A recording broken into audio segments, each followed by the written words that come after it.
Debate on vote for Community Safety Western Cape Adjustments Appropriation Bill. Thank you, Secretary. I now see the Honourable the Minister, Minister Plato. Speaker, good morning to all the members. Good morning. My pleasure. The Department's adjustments budget estimate for 2017-18 financial year shows a nominal increase of R2,060,000 to R304,356,000. I thank Minister Meyer for the additional funding made available for the school safety projects in Lavender Hill, which amounts to R3 million and is largely responsible for this net increase. The remaining internal adjustments to the Department of Community Safety's budget are as follows. Honourable Speaker, I'm going to highlight some of the programs. Program 1, administration increases with R595,000 from R86,206,000 to R86,801,000 to accommodate government motor transport costs and the writing off of some losses.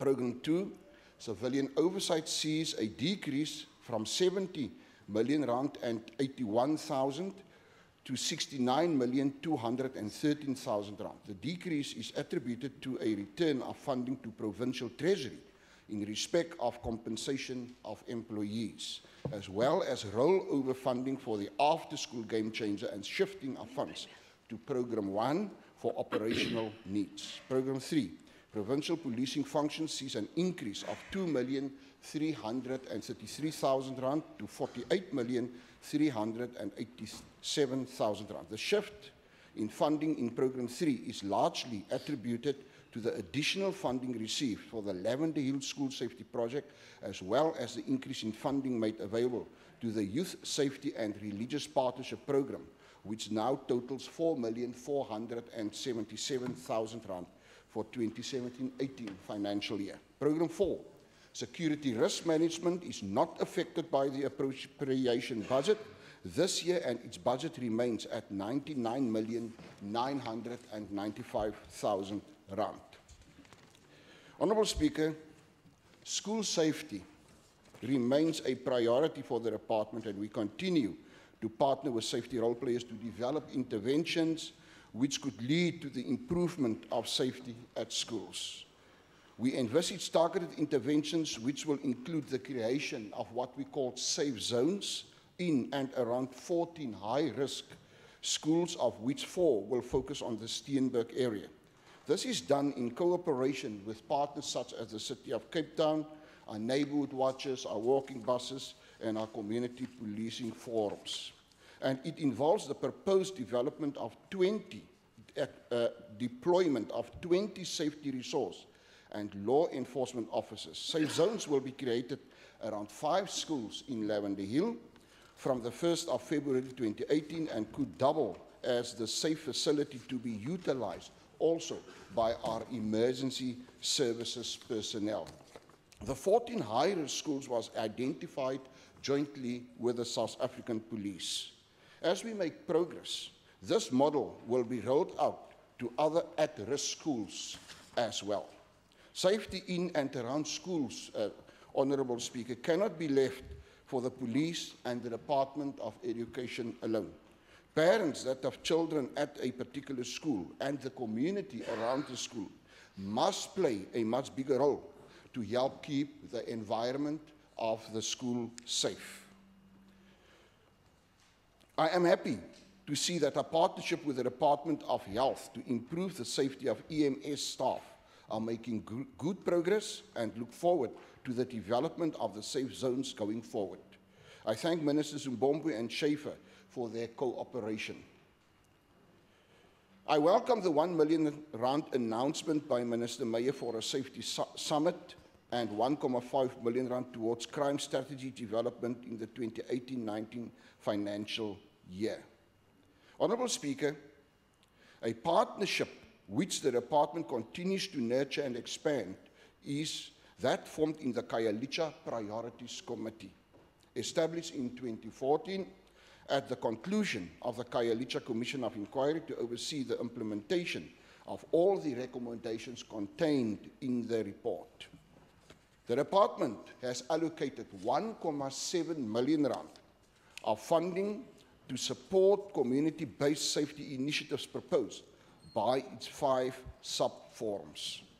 Speaker, we also recognize the work done by our community policing forums in the province, and we continue to support them through our expanded partnership program.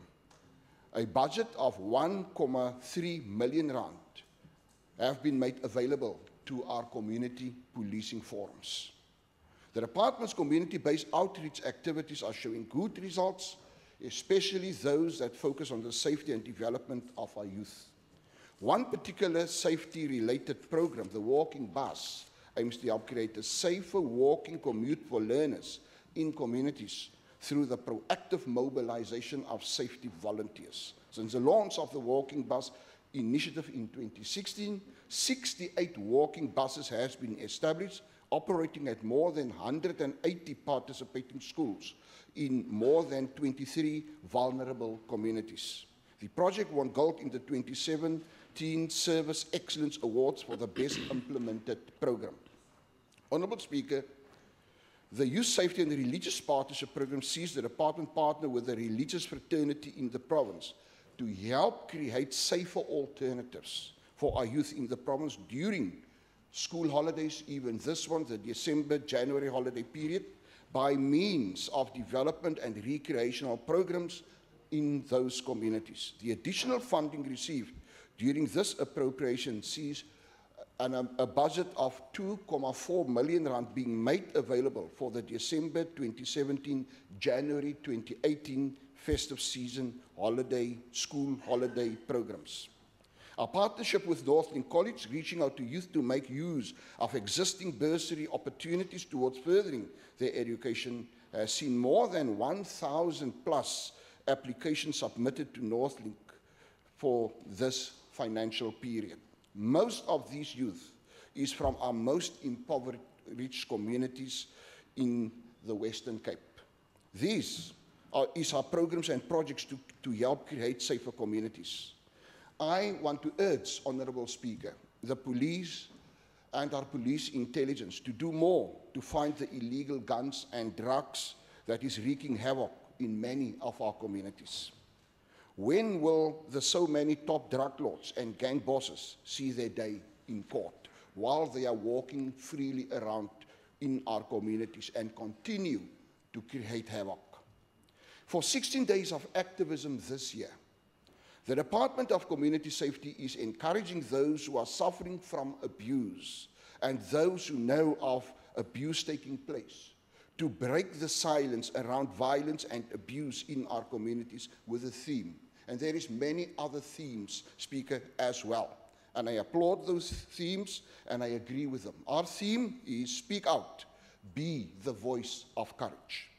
We are taking our awareness outreaches into the hearts of communities across the Greater Cape Town Metro and teaming up with local substations, Commission for Gender Equality, Human Rights Commission, community policing forums, neighbourhood watches, non-governmental organizations, the City of Cape Town and its councillors, other governmental departments, religious leaders and community members for this year's annual internationally observed 16 days of activism awareness campaign. I invite every member of this House to join us as we stand united against the ongoing violence towards and abuse of women and children in our communities. This is not a time to play politics. This is an opportunity for someone in need of help to get the necessary assistance. Speaker, on that note, I thank you very much. Thank you, Minister. I see the Honourable Winger. Thank you, Madam Speaker. The Department of Community Safety has received 8 consecutive clean audits and has over the years received several awards, including an award for being one of the top performing departments in the country. For example, the Court Watching's Briefs Unit won the Certificate of Commendation Star Award in recognition of service excellence at the 17th Annual Impumelelo Social Innovation Centre Awards in October this year. And the Walking Bus Programme won gold in the Premier's Provincial 2017 Service Excellence Awards for the Best Implemented Programme. In this adjustment appropriation bill, the Department of Community Safety is set to receive a net increase of R2,060,000. The major details of the budget adjustment include R3 million, which was made available from provincial funding for the much-needed school safety project. Speaker, as you, and indeed we all are aware, we need to prioritise our children's safety. Despite not having any operational control over the police, which is a national government responsibility, we can have a meaningful role in safety promotion. This money is therefore welcomed, as are its aims, and it is fully supported. In addition, the department had a R560,000 rollover from the previous financial year, which has been committed to the after-school game changer. Again, Speaker, this government is prioritising funding for our province's children, and we welcome this continued commitment to productive after-school activities where our children can learn, grow, develop, and play in a safe environment.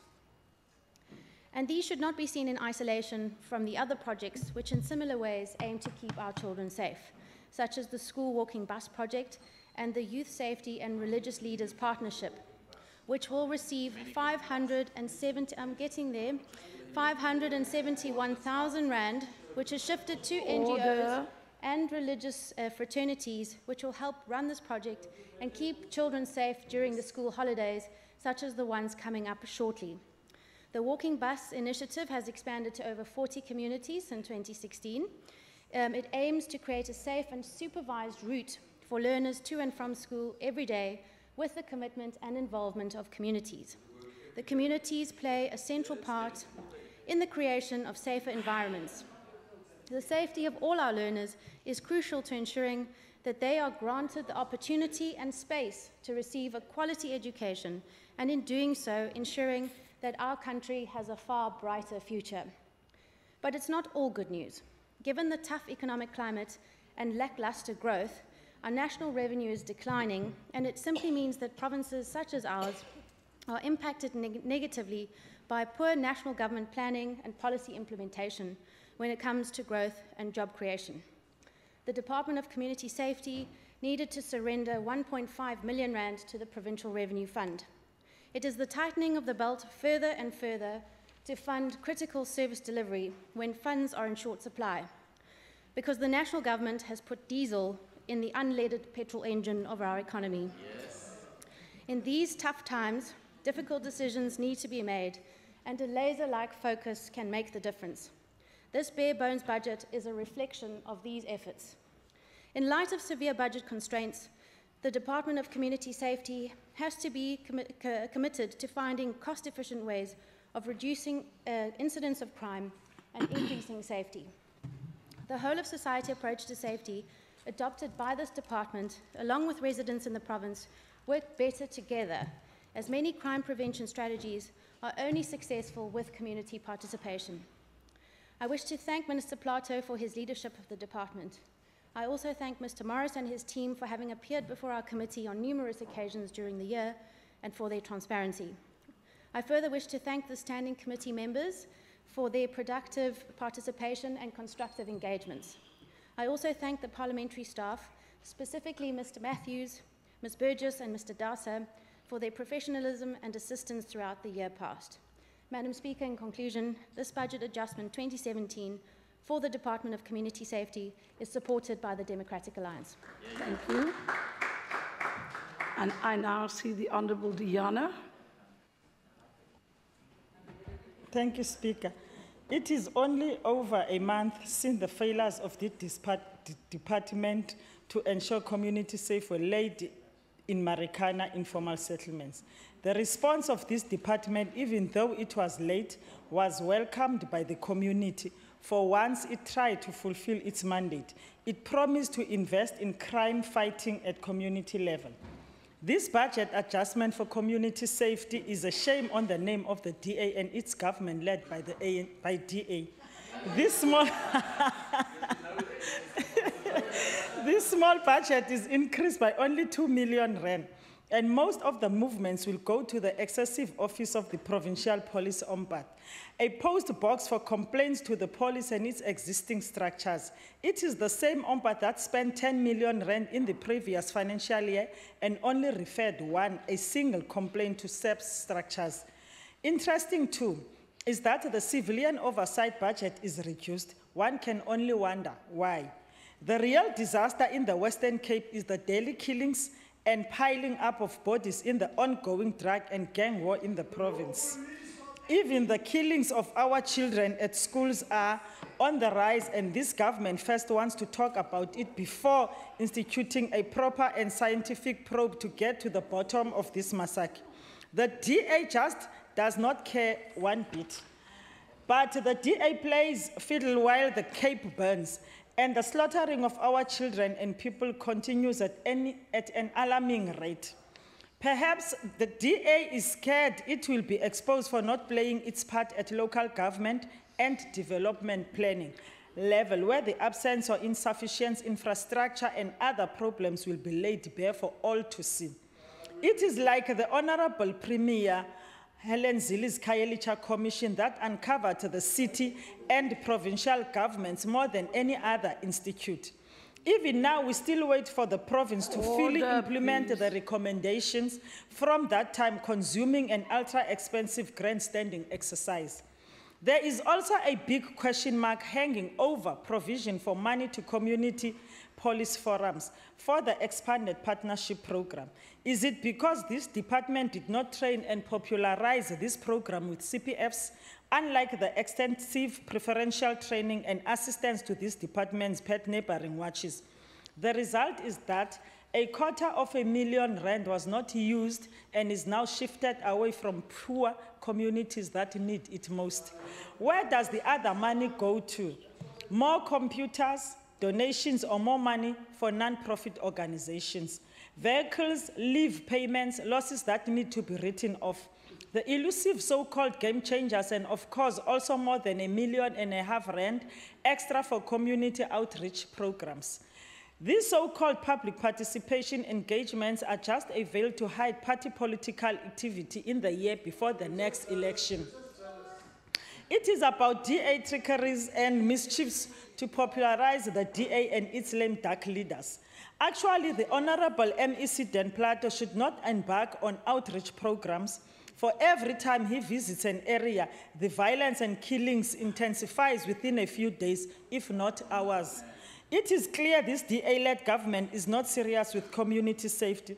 The only fixation it has is the militarization of youth and the chrysalis campuses that gets more money.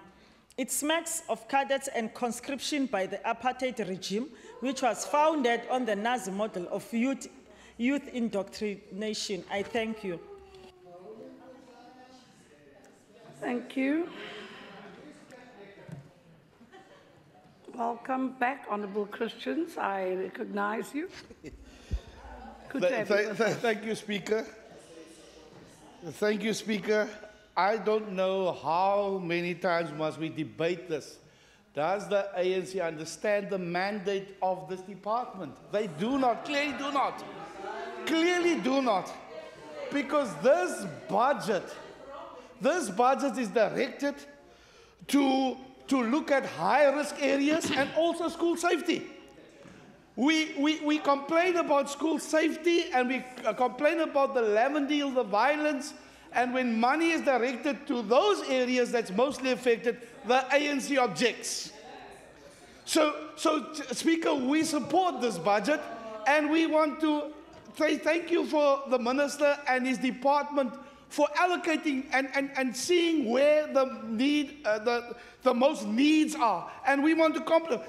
The HOD, we speak to them on a regular basis and the Minister in our portfolio committee, and they are competent and they know where money is needed. So Speaker, we welcome the deployment of law enforcement and the auxiliary services in our 5 high-risk areas, schools, and we all need to put heads together to look at these problems and come with meaningful suggestions. I think, Madam Speaker, we need to go in a workshop and train them what this department is all about. Thank you. Thank you, Honourable Christians. In the absence of the EFF, I now see the Minister, Minister Plato. Speaker, thank you very much. To my colleague Wenger, thank you very much for your continued support and also for the acknowledging of what we are doing, what is right. I just want to say with the crying foul from the other side with regarding our walking buses, most of the walking buses is working exceptionally well. Most of them, I agree, there is one or two of them not so well, but we're dealing with them, we're working with them, we visit them week after week.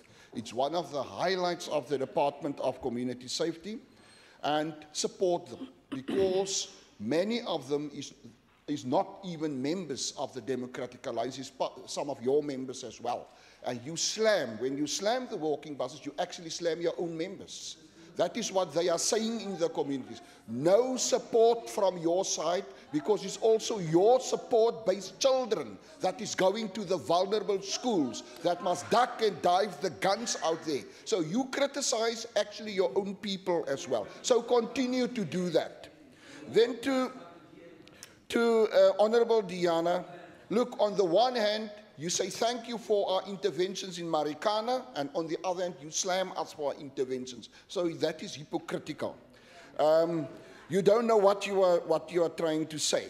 But thank you for at least the acknowledgement with the massacre in Marikana that this department did act and we did do what we were supposed to do. Doesn't matter how and that sort of thing. To find the killers is not my job. You must understand that. To find, Speaker, to find the killers, to get the drug lords and gang bosses into jail, it is the job of the police, not this Department of Community Safety. You need to understand that. And even with all the efforts of my department, Speaker, all the efforts of the South African police, there is still criminals walking around in our street. So let us not play politics with crime. And with regard to the CPFs, let me say to you, Speaker, I want to make this point with regard to our EPP program. Many CPFs making use of our expanded partnership program. But I also need to say to you, the political bias CPFs refuse to make use of our EPP program. They run instead to their political masters to complain they do not receive the necessary funding. You must urge your politically aligned CPF structures to stop their politicking and to make use of the department's funding. That is what you must do. And let me say to you, our reaching out programs, you're jealous about the reaching out programs. It is indeed making the necessary inroads within many of our communities. And our Chrysalis Academy program is working, whatever you call them. We transform vulnerable, impoverished youth out there that had no future, no hope. And we transform them for the good and the better. Honourable Christians, thank you very much for your continued support, and at least, differently from the ANC, for a clear understanding from your part for our department's mandate, and I appreciate that.